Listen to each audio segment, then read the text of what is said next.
Hello, my dear viewers. My name is Anwar Hussain Barwiya and I welcome you to my channel AHB Physics. We are studying class 12 physics. We are studying the fourth chapter, that is moving charges and magnetism. So in the last class we have solved three numericals, that is example 4.4, 4.10 and 4.11. We are left with three small topics. Two small topics, one is bigger topic. So we are left with current loop as magnetic dipole, and then we have magnetic moment of a revolving electron. After that we will have to study one more topic, that is moving coil galvanometer.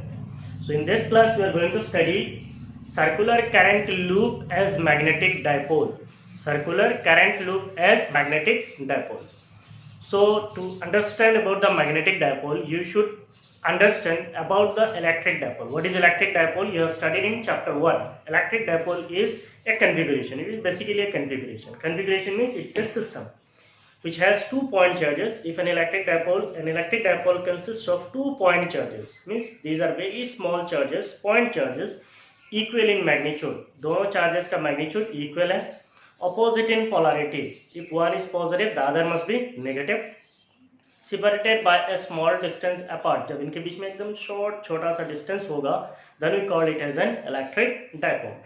So now we'll consider that a current loop can also behave like a magnetic dipole. So अगर electric dipole में दो poles होता है, दो charges होता है, दोनों का पोलैरिटी अलग होता है, तो मैग्नेटिक डायपोल में भी ऐसे ही होगा. तो हम लोग मैग्नेटिज्म में ही जाके पढ़ेंगे. मैग्नेटिज्म इसके बाद वाला चैप्टर है, मैग्नेटिज्म एंड मैटर पे हम लोग जाके पढ़ेंगे about all this in detail. ठीक है. तो अभी के लिए आप इतना मान लीजिए कि अगर इलेक्ट्रिक डायपोल में दो पॉइंट चार्ज होता है तो मैग्नेटिक डायपोल में क्या होगा, दो मैग्नेटिक पोल्स होता है. तो हम सबको पता है कोई भी मैग्नेट होता है उसमें दो पोल्स होता है, एक नॉर्थ पोल होता है, दूसरा साउथ पोल होता है. तो अगर हम लोग बोलेंगे दो पोल से, मान लीजिए नॉर्थ पोल साउथ पोल है, इनके बीच में अगर छोटा सा डिस्टेंस है, तो ये जो पोल्स है इनका पोल स्ट्रेंथ डिफाइन किया जाता है. बहुत सारे आगे एनालिसिस है, वो भी हम लोग देखेंगे. सो अगर दो मैग्नेटिक पोल्स है, इनके बीच में कुछ सेपरेशन होगा, there will be magnetic field. तो इमेजिन कि एक सर्कुलर करंट कैरिंग लूप जो है वो भी एक मैग्नेट की तरह बिहेव करता है और उसका मैग्नेटिक मोमेंट भी होता है. उसको हमें डिफाइन करना है. ठीक है, उसको हमें निकालना है. तो इसके अंदर बेसिकली क्वेश्चन ऐसे आ सकता है, show that a circular current carrying loop acts like a magnetic dipole. ऐसे आ सकता है, या फिर आपको ऐसे पूछ सकता है, show that a current carrying loop behaves like a magnetic dipole. ठीक है. सो शुरू करते हैं. Circular current loop as magnetic dipole. So first we have to consider a circular current carrying loop. Circular current carrying loop. That is, consider a circular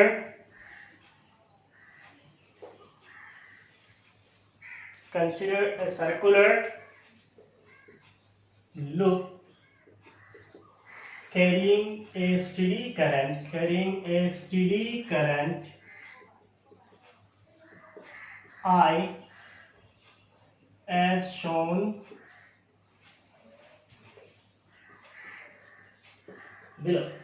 Now see, अगर मैं बोलता हूँ कोई सर्कुलर लूप है, तो इसको अगर मैं ऐसे ड्रॉ करता हूँ तो ये बिल्कुल सर्कल है. आप क्या कर सकते हैं, कंपास से सीधा ऐसे ड्रॉ कर सकते हो गोल करके, है कि नहीं है. लेकिन ये सर्कल कहाँ पे, ये सर्कल इस प्लेन में.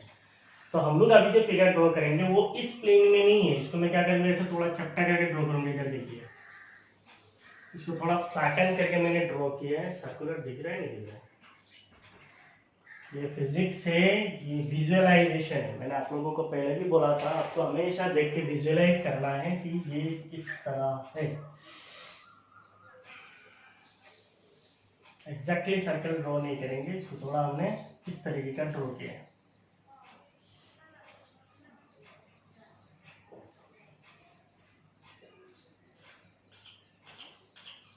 ठीक है. तो this is a circular current loop. अब इसको हमने इस तरीके से लिया है, इसका मतलब हमारा जो सर्कुलर करंट कैरिंग लूप है वो कौन सा प्लेन में, ऐसे लूप, ऐसे प्लेन में. इमेजिन हमारा सर्कल कैसे रखा हुआ है, ऐसे रखा हुआ है. इमेजिन ऐसे रखा हुआ है. इसके अंदर जो करंट फ्लो है, say that current is in anti clockwise direction. तो ये अगर मेरा प्लेन है यहाँ पे मेरा सर्कुलर लूप रखा हुआ है और करंट ऐसे फ्लो हो रहा है, करंट इस तरीके से फ्लो हो रहा है। तो अगर मैं बोलता हूँ इसका area, what will be it's area, ये होगा इसका एरिया, है कि नहीं, ये होगा एरिया। तो यहाँ पे अगर हम लोग बोलेंगे तो ये एरिया है कि नहीं है। तो अगर हम लोग एरिया वेक्टर बोलते हैं, area vector is outward normal, तो एरिया वेक्टर कैसे होगा, ऐसे होगा। तो अगर मैं यहाँ पे किसी एक पॉइंट पे एरिया वेक्टर ड्रॉ करता हूँ, इसको हम लोग क्या बोल सकते हैं, इसको हम लोग नॉर्मल वेक्टर भी बोल सकते हैं। So it is denoted as n. इसका मतलब ये मेरा जो सर्कुलर कॉइल है कहाँ पे रखा हुआ है, इस प्लेन में रखा हुआ है। इसका एरिया किधर है, ये इसका एरिया है। इसका एरिया वेक्टर कैसा है, ये हो गया इसका area vector, that is normal vector. मान लीजिए इसके अंदर जो करंट जा रहा है, that steady current is I. So consider a circular loop carrying a steady current I as shown below. So current का डायरेक्शन हमने एंटी क्लॉकवाइज लिया है, ठीक है। मतलब ये जो करंट लूप है ये एक मैग्नेट की तरह बिहेव करेगा। ये मैग्नेट की तरह कैसे बिहेव करेगा, इसी को ही हमें दिखना है, इसी को ही हमें क्या करना है, वेरीफाई करना है। So the magnetic field at any point on the axis of a circular loop of radius capital R carrying a steady current I is the magnetic field at any point on the axis of a circular loop of radius capital R carrying a steady current I is, what is the magnetic field? That magnetic field is given as mu naught I R square, फिर इसको mu zero नहीं लिखना, ठीक है, ये mu naught है, mu naught I R square divided by 2s x square plus R square whole power 3/2। ये आपने कहाँ पे किया, it was the application of Biot Savart law. आप लोगों ने ऐसे एक सर्कुलर करंट लूप कंसीडर किया था। If you consider the centre of the loop as O, the radius of the loop is capital R, if this is the axis, तो हमने ऐसे लूप कंसीडर किया था। एक्सिस कैसा है, ये हो गया एक्सिस, एक्सिस पे कोई एक पॉइंट है, centre point is P, centre से पॉइंट P तक का जो डिस्टेंस है, सेंटर डिस्टेंस इज x, और यहाँ से पॉइंट P तक का जो डिस्टेंस इट इज R है। If you consider a small length element dl vector, say that length element is dl vector, इसको हम लोग current element भी बोलते हैं। So there will be a magnetic field at point P, say that magnetic field is dB vector. If this magnetic field makes an angle theta with the x-axis, say this is x-axis, हमने ये सब पढ़ा हुआ है, कोई problem नहीं है। Say this is x-axis, this is y-axis and this is z-axis, ठीक है। तो y-z plane में हमने coil रखा था। So there will be horizontal component. What is the horizontal component? It is dB cos theta. What is the vertical component? The vertical component is dB sin theta. So what is the magnetic field at this point? The magnetic field at this point P is mu naught I R square divided by 2 x square plus R square whole power 3/2. So this is known to us. Now we consider for x very greater compared to capital R, R square term in the denominator can be neglected. For x very greater than R, R square term in denominator can be neglected. इसका मतलब क्या है? So R जो है for x very greater compared to R, x जो है ये R से बहुत बड़ा है। इसका मतलब क्या है? रेडियस बहुत छोटा है, that means the coil is, जो लूप है वो बहुत छोटा है। So लूप अगर छोटा होगा, रेडियस छोटा होगा, और हमारा जो डिस्टेंस x है, ये डिस्टेंस x है। अगर ये x बहुत बड़ा है तो ये R क्या होगा, छोटा। अगर R छोटा है और x बड़ा है तो हम क्या कर सकते हैं, R स्क्वायर टर्म जो डिनोमिनेटर है उसको हम क्या कर सकते हैं, नेगलेक्ट कर सकते हैं। तो R स्क्वायर तो यहाँ पे भी आपको ऑब्वियस डाउट होगा कि यहाँ पे नेगलेक्ट क्यों नहीं करेंगे, क्योंकि यहाँ पे म्यू नॉट और I दोनों के साथ R स्क्वायर मल्टीप्लाई होगा, तो यहाँ पे ये मीनिंगफुल है। लेकिन यहाँ पे x स्क्वायर जो है ये बहुत बड़ा टर्म है, इसके साथ एक छोटा सा टर्म है, मान लीजिए ये R जो है 0.01 है, मान लीजिए 0.01 मीटर भी है, तो 0.001 मीटर अगर है तो R स्क्वायर कितना हो जाएगा, 0.0000001। इमेजिन ये कितना छोटा होगा, इसके साथ x को ऐड, x स्क्वायर के साथ इसको ऐड करना और नहीं करना, ये ऑलमोस्ट मीनिंगलेस है। तो इसीलिए हम लोग डिनोमिनेटर वाला R स्क्वायर को क्या कर सकते हैं, नेगलेक्ट कर सकते हैं। Now if you neglect, then what will be B?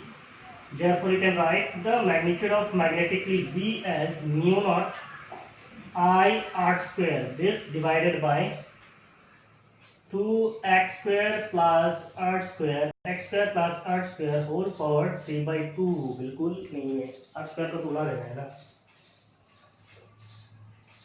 अगर r square को उठा देंगे then it will be 2x square whole power 3/2, so 2 will get cancelled, so it will be 2x cube, है कि नहीं है? So it is mu naught I r square divided by 2x cube. So this is the magnetic field. ये figure देने से भी चलता है, नहीं देने से भी चलता है, ये नहीं देने से ही अच्छा है, so it is better, नहीं तो आप बाद में सोचेंगे कितना फिगर ड्रॉ करेंगे।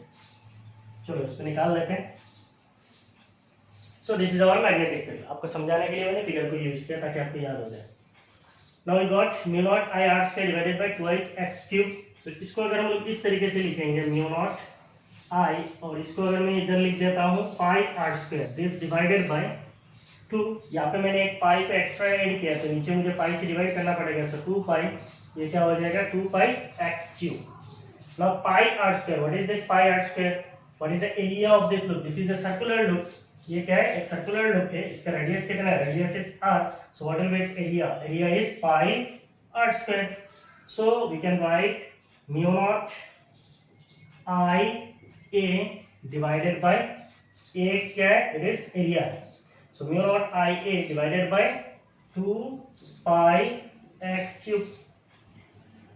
Mu naught I a divided by 2 pi x cube. हमने लास्ट क्लास में पढ़ा था, when a current carrying loop is placed in a magnetic field, it experiences a torque. What is torque? It is tau equal to mv sin theta. After that we have defined magnetic moment. What is magnetic moment? Magnetic moment is capital M, it is equal to IA. आपको NCERT में अगर देखेंगे small m से denote किया गया, सो डिनोशन में कोई problem नहीं है। मैं कैपिटल M यूज करता हूँ, आप भी यूज कर सकते हैं, स्मॉल m में यूज करना है तो भी कर सकते हैं।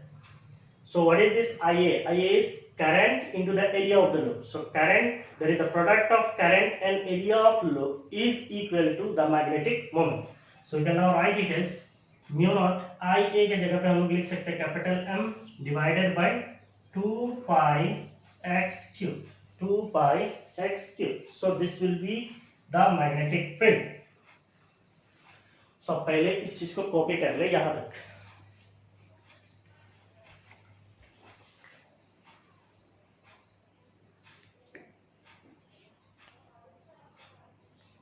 हो गया?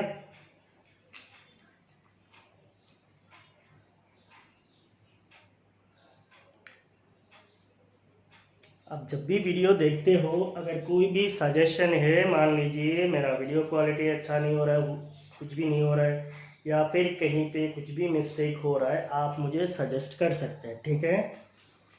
वॉट एवर इट इज,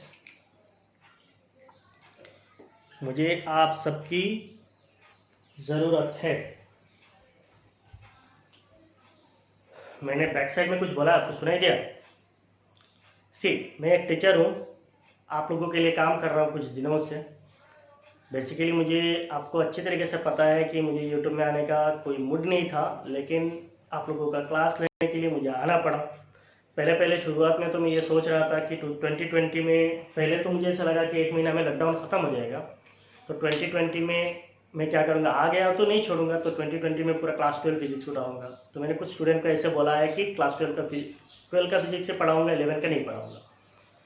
फिर अभी तो ये लॉकडाउन बढ़ते ही जा रहा है, तो अभी प्रेजेंटली मैं सोच रहा हूँ कि क्लास 11 का भी बनाऊँ, क्योंकि क्लास 11 का स्टूडेंट्स, बहुत सारे स्टूडेंट एडमिशन ले चुके हैं हमारे कॉलेज में, और बाहर के स्टूडेंट्स भी हैं। अगर मैं कुछ पढ़ा सकता हूँ, मुझे नहीं पता है मैं कैसे पढ़ाता हूँ, मैं कभी नहीं बोलता हूँ कि मैं अच्छा पढ़ाता हूँ, I don't know how I teach. कुछ लोग मुझे लाइक करते हैं, इसीलिए मुझे अच्छा लगता है, कुछ लोग मुझे फॉलो करते हैं, उससे मुझे अच्छा लगता है, जेन्युइन है, क्योंकि ये ह्यूमन बिहेवियर है, तो मुझे भी अच्छा लगेगा। कोई भी इंसान हो, अगर उसको कोई दूसरा लोग लाइक करते हैं तो उसको बेसिकली अच्छा ही लगता है। Now see, working in YouTube, मैं जैसे अभी यूट्यूब में काम कर रहा हूँ, तो इससे ये एक बहुत बड़ा इरिटेशन वाला काम है। बेसिकली आपको क्या करना पड़ता है, आपको वीडियोस बनाना है, उसको अपलोड करना है, फिर आपको वेट करना है, उस पर रेस्पॉन्स कैसे आता है वो भी हम लोग देखते हैं। तो इन सारे चीज़ों से मिला के ये कॉम्प्लेक्स सिचुएशन, मैं आपको फ्रेंकली बता रहा हूँ, ये बहुत रियली कॉम्प्लेक्स सिचुएशन है। मान लीजिए मैं अगर कॉलेज में क्लास लेता हूँ तो इन रिटर्न मुझे हर महीने को सैलरी मिलता है। मैं घर पे अगर ट्यूशन लेता हूँ तो इसका भी अच्छा खासा इनकम होता है, ठीक है। लेकिन ये यूट्यूब में काम कर रहा हूँ, मान लीजिए 2.5 महीना हो गया है और इस 2.5 महीने में 576 सब्सक्राइबर है। तो आप ऐसे देखिए, कुछ लोगों ने सुना हमें ऐसा, आप लोग जानते हो कि 1000 सब्सक्राइबर होता है तो यूट्यूब पैसा देता है, ठीक है। ये ऐसा बिल्कुल नहीं है। यूट्यूब ने 2 टारगेट रखा है, एक है 1000 सब्सक्राइबर का और दूसरा है 4000 hours of watch time. 4000 hours, 4000 hours means 2,40,000 minutes of watch time in 1 year. तो मान लीजिए अभी 576 सब्सक्राइबर है, वो सारे मेरे स्टूडेंट नहीं है। इसमें बहुत सारे ऐसे स्टूडेंट, ऐसे लोग हैं जो मेरे दोस्त हैं या फिर जो मुझे लाइक करते हैं, ऐसे बहुत सारे लोग हैं। तो 576 में अगर मैं निकाल लेता हूँ मीन्स 200 तो एकदम मिनिमम है, वो स्टूडेंट नहीं है, वो मुझे लाइक करते हैं, मेरे फ्रेंड्स है या फिर बहुत पहले मेरे बहुत सारे फ्रेंड्स है सर के। हाँ, मैं सोशल नेटवर्किंग साइट पे नहीं आता था, लेकिन फ्रेंड्स तो फ्रेंड्स होते हैं, हमेशा फॉलो करते हैं, ठीक है, आसपास रहते हैं, फ्रेंड्स को हेल्प करते हैं, तो वो लोग भी हेल्प कर रहे हैं, ठीक है। तो इसका मतलब ये नहीं है कि वो लोग वीडियो भी मेरा देखते हैं। वो फिजिक्स का वीडियोस है, उसमें जैसे टॉर्क, मोमेंट ऑफ इनर्शिया और इसमें मैग्नेटिक मोमेंट, मैग्नेटिक डायपोल, ये सारे चीज़ सुनेंगे तो वो भाग देते हैं, ठीक है। जैसे मेरा एचबी गार्डनिंग का वीडियोस है as well as introductory videos है, ये मैंने देखा है, इसको बहुत सारे लोगों ने देखा है। इंट्रोडक्शन वाला जो वीडियो है उसको 3800 मिनट्स वॉच टाइम है, इसका मतलब इसको बहुत सारे लोगों ने देखा है। और फिजिक्स का जो वीडियो होता है वो 1 घंटे का वीडियो होता है और उसका वॉच टाइम जो है 500 मिनट 700 मिनट्स आता है, ठीक है।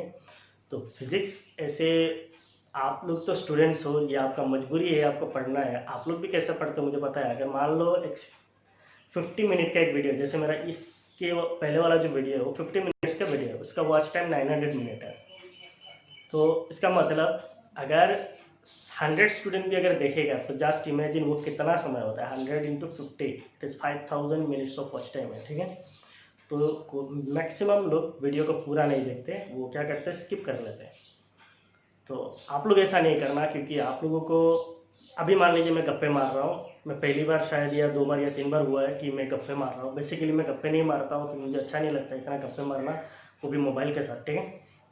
मार रहा हूँ क्योंकि मुझे थोड़ा आज फीलिंग्स आया है। कुछ लोग ऐसा सोचते बोलते सर आपका 576 सब्सक्राइबर हो गया और अब बहुत जल्दी आप पैसा कमाने वाले हो, वो बिल्कुल नहीं है। वो 576 क्या, वो 1000 सब्सक्राइबर होगा, फिर वो 2000 हो सकता है। जिस रेट पे अभी मैं काम कर रहा हूँ उस रेट पे अगर काम कर पाऊंगा, कॉलेज खोलने के बाद वो रेट नहीं रहेगा, वो डिक्रीज हो जाएगा, नेचुरल है। तो अगर इस रेट पे काम करूंगा तो 1 साल लगेगा। अगर कॉलेज खुल गया तो कॉलेज तो खुलेगा, मैं दुआ करता हूँ खुल जाना चाहिए कि ठीक है।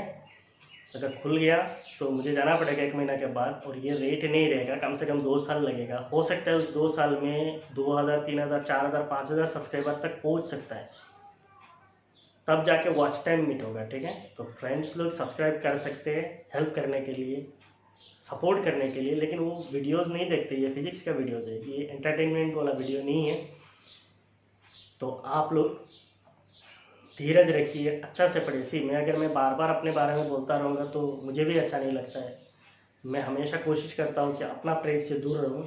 तो मैं नहीं बोलता हूँ मैं अच्छा पढ़ाता हूँ, जैसे भी पढ़ाता हूँ उतना बुरा नहीं पढ़ाता हूँ, इतना मुझे पता है, ठीक है। सो आप लोग स्किप नहीं मारना, वीडियो को सुनना, उससे आपको फ़ायदा होगा। क्योंकि ये फिजिक्स का वीडियोज़ है, अगर आप स्किप मार देंगे तो आपको बहुत सारा प्रॉब्लम होगा, ठीक है। Thank you for listening, come to the class.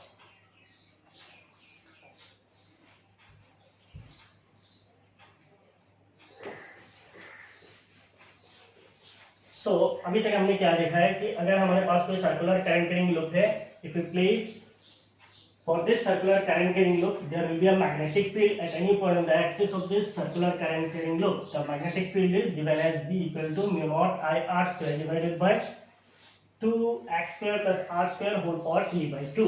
तो ये हो गया आपका magnetic field at any point on the axis of this circular current carrying loop.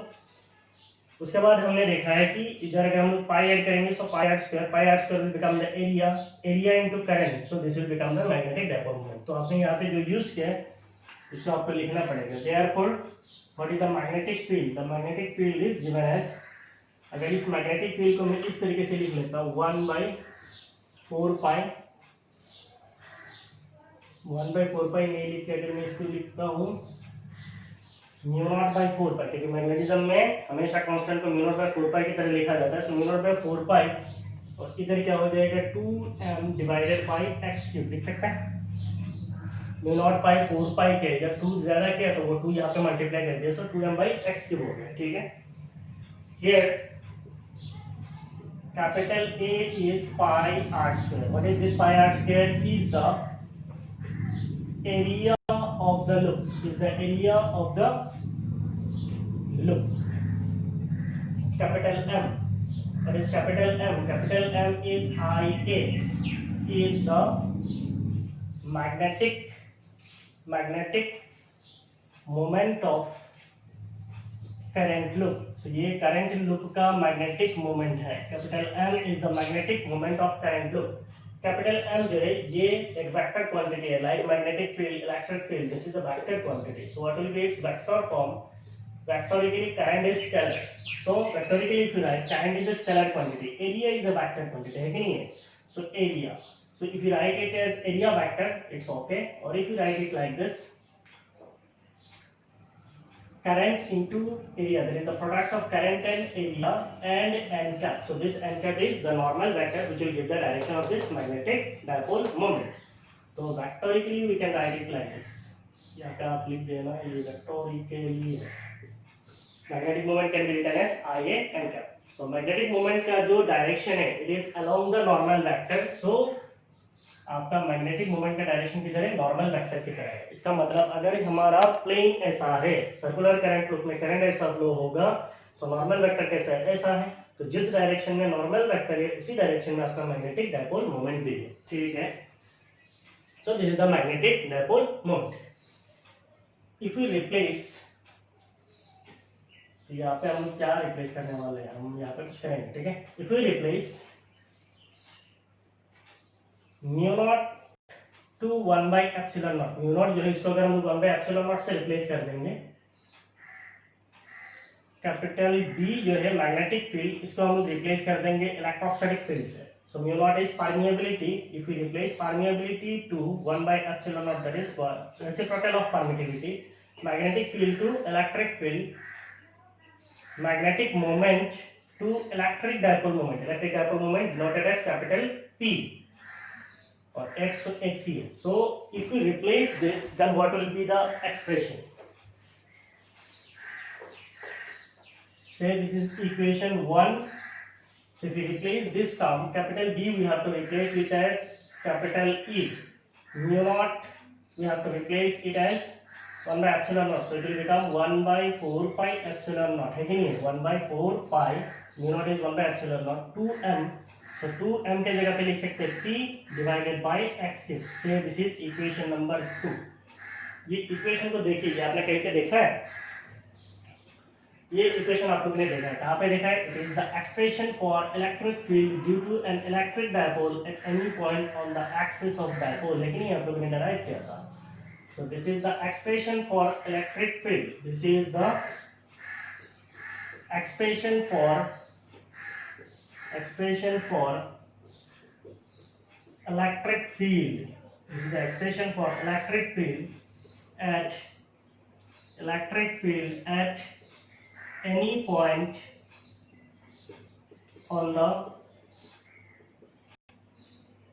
this is the expression for electric field at any point on the axis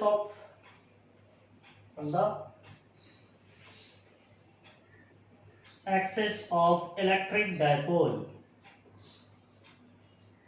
electric dipole का axis पे किसी भी point पे जो electric field होता है वो electric field कितना होता है? 1/4πε0 P/x³ होता है। तो if you compare this to equation, ये दोनों इक्वेशन को अगर हम लोग देखेंगे, B के जगह पे मैग्नेटिक फील्ड के जगह पे इलेक्ट्रिक फील्ड है, इलेक्ट्रोस्टैटिक फोर्स कांस्टेंट के जगह पे मैग्नेटिक फोर्स कांस्टेंट है, 2 P इलेक्ट्रिक डायपोल मोमेंट के जगह पे मैग्नेटिक डायपोल मोमेंट है, x डिस्टेंस के जगह पे यहाँ पे डिस्टेंस का क्यूब है। इसका मतलब ये दोनों एक्सप्रेशन बिल्कुल सिमिलर है। अगर ये एक्सप्रेशन इलेक्ट्रिक फील्ड के लिए है तो ये एक्सप्रेशन किसके लिए होगा? मैग्नेटिक फील्ड के लिए। इसका मतलब हमारा जो करंट कैरिंग लूप है वो क्या है? वो एक मैग्नेटिक डायपोल ही है। तो इसका मतलब अगर मैं एरिया ऐसे कंसीडर करता हूँ, ये मेरा सर्कुलर करंट कैरिंग लूप कैसा ऐसा है, करंट कैसे फ्लो हो रहा है ऐसे, इसका मतलब ये हो गया प्लेन तो इस प्लेन में अगर मैं नॉर्मल वेक्टर ड्रॉ करूंगा ये इस तरीके का है और मैग्नेटिक मोमेंट का डायरेक्शन किधर है, इधर है। So this is the magnetic moment direction, ठीक है।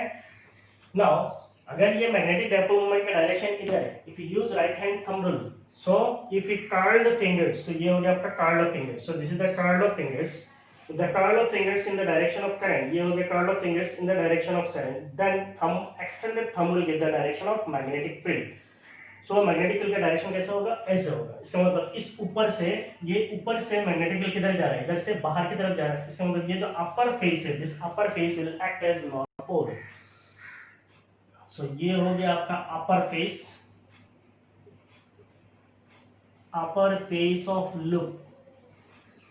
अब फिर आप लोग ऐसा नहीं सोचना यहाँ पे बोर्ड रखा हुआ है अपर का मतलब ये अपर है ये लोअर, ऐसा नहीं है, ठीक है। ऐसा है, जिम विजुअलाइज लूप ऐसा है, तो इसका मतलब करंट ऐसे जा रहा है। प्लेन कैसा है, ये प्लेन है, ये हो गया ऊपर का फेस, ये हो गया नीचे का फेस। ऊपर का फेस से मैग्नेटिक फील्ड किधर जा रहा है, बाहर की तरफ जा रहा है। कैसे पता चला, राइट हैंड थंब रूल लगा के देखा है, करंट मैग्नेटिक फील्ड किधर जा रहा है, ऊपर। तो इसका मतलब ऊपर का जो फेस है वो नॉर्थ पोल की तरफ बिहेव कर रहा है। So upper face of loop is acting as north pole. और इस लूप का नीचे का जो फेस है, आप नीचे का फेस कहाँ दिखाऊं, the lower face of loop acts as south pole. So ऊपर का फेस जो है वो नॉर्थ पोल की तरफ बिहेव करेगा, नीचे का फेस जो है साउथ पोल की तरफ बिहेव करेगा। ये हो गया नॉर्थ पोल। ऊपर का फेस कैसा है, नॉर्थ पोल है, और नीचे का फेस तो नहीं लिख रहा हूँ, गंदा हो जाएगा, वो क्या है, साउथ पोल है, ठीक है। और ये जो प्लेन है, this plane is the area of the loop. So this plane, ये जो हमारा प्लेन है, दिस प्लेन इज द, ये कुछ और डिनोशन हो जाएगा फिजिक्स में ना, this is the area of loop, area of loop, ठीक है। तो आप इसको ऐसे रेक्टिफाई करना, ठीक है। So this is the expression for electric field at any point on the axis of electric dipole. On the axis of electric dipole.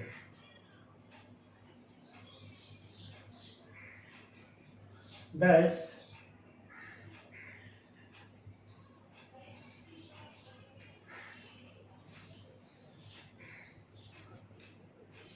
तो ये हो गया इसका condition. The upper face of the loop, upper face of the loop acts like,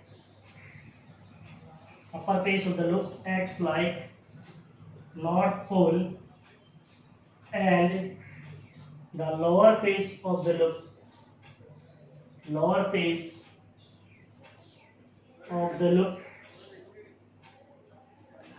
acts as south pole. Upper face of the loop acts as north pole, and the lower face of the loop acts as south pole. The magnetic moment is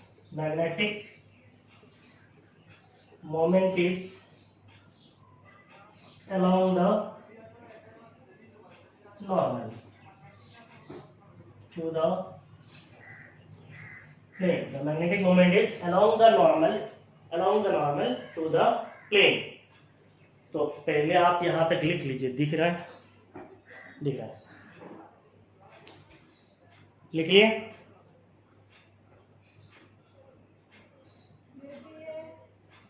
सो हमने क्या देखा है, current carrying loop का जो ऊपर का face है वो नॉर्थ पोल की तरफ बिहेव करता है, नीचे का फेस जो है वो साउथ पोल की तरफ बिहेव करता है। मैग्नेटिक मोमेंट का डायरेक्शन किधर होता है, मैग्नेटिक मोमेंट का डायरेक्शन होता है नीचे से ऊपर की तरह, ऐसा अगर सोचेंगे तो इसका मतलब मैग्नेटिक मोमेंट का जो डायरेक्शन है वो साउथ पोल से लेकर नॉर्थ पोल की तरह है। अगर मैग्नेटिक मोमेंट साउथ पोल से, सो मैग्नेटिक मोमेंट का डायरेक्शन आपको पता चल गया। मैग्नेटिक मोमेंट का डायरेक्शन हमेशा किधर होता है, साउथ पोल से लेकर नॉर्थ पोल की तरह होता है। इलेक्ट्रिक डायपोल मोमेंट का डायरेक्शन किधर होता है, इलेक्ट्रिक डायपोल मोमेंट का डायरेक्शन होता है from positive to negative charge, है ना, बिल्कुल नहीं है, from negative to positive charge. The direction of electric dipole moment is from negative to positive charge, and the direction of magnetic dipole moment is from south pole to north pole. अभी तक आपको पता चला है कि ये जो current loop है इसका अपर फेस नॉर्थ पोल की तरफ बिहेव करता है, लोअर फेस साउथ पोल की तरफ बिहेव करता है। सो इसका मैग्नेटिक मोमेंट जो है वो परपेंडिकुलर टू द प्लेन है, आउटवर्ड नॉर्मल की तरफ है। तो इसका मतलब मैग्नेटिक मोमेंट का डायरेक्शन साउथ पोल से लेकर नॉर्थ पोल की तरफ जा रहा है। So we can conclude thus a current carrying loop, current carrying, यहाँ पे मैं सर्कुलर यूज नहीं कर रहा, कोई भी करंट कैरिंग लूप है तो वो बिहेव करता है, तो इसलिए मैं लिख रहा हूँ current carrying loop acts like magnetic dipole. A current carrying loop acts like magnetic dipole. यहाँ पे कुछ लिख देना,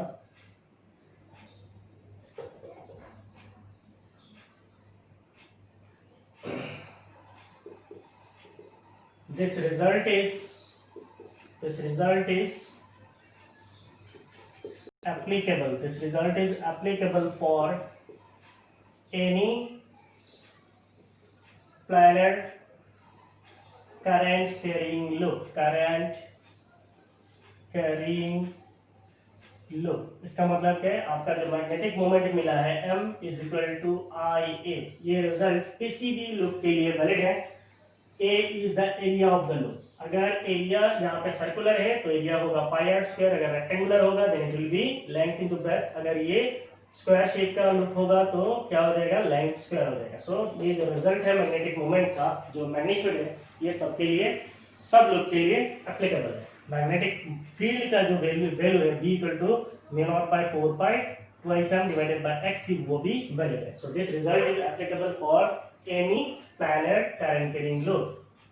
Therefore जो since do या therefore do, कुछ भी जो आपको पता है ना, खाली नोट है, ये आपको एग्जाम में नहीं लिखना है.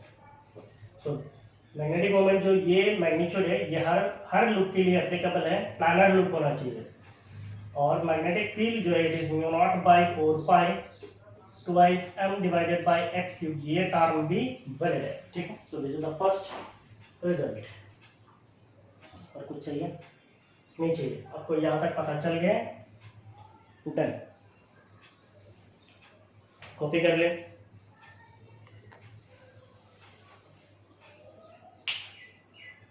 कॉपी कर लिया. Thank you for listening my class. Thank you. Bye bye.